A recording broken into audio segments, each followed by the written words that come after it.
আজ থেকে প্রায় 1400 বছর আগে মদিনার মুসলিমরা এক কঠিন পরীক্ষার মুখে পড়েছিলেন। কারণটা ছিল তৃষ্ণা আর এক নিষ্ঠুর মানুষের জেদ। মদিনায় মিষ্টি পানির খুব অভাব ছিল, আর সবচেয়ে ভালো পানি পাওয়া যেত বিয়ের রুমা কূপে। কিন্তু সেই কূপের মালিক ছিলেন এক ইহুদি, যিনি মুসলমানদের বিনামূল্যে এক ফোঁটা পানিও দিতেন না।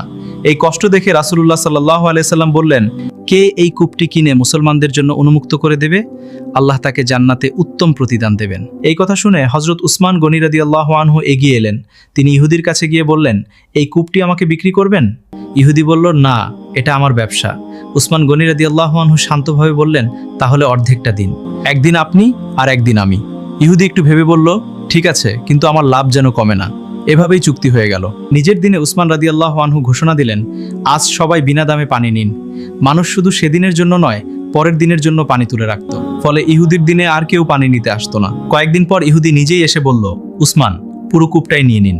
হযরত উসমান রাদিয়াল্লাহু আনহু পুরো কূপটি কিনে মুসলমানদের জন্য সদকা করে দিলেন। সুবহানাল্লাহ, যে সম্পদ তৃষ্ণা মেটায়, আল্লাহর কাছে সেটাই সবচেয়ে প্রিয়।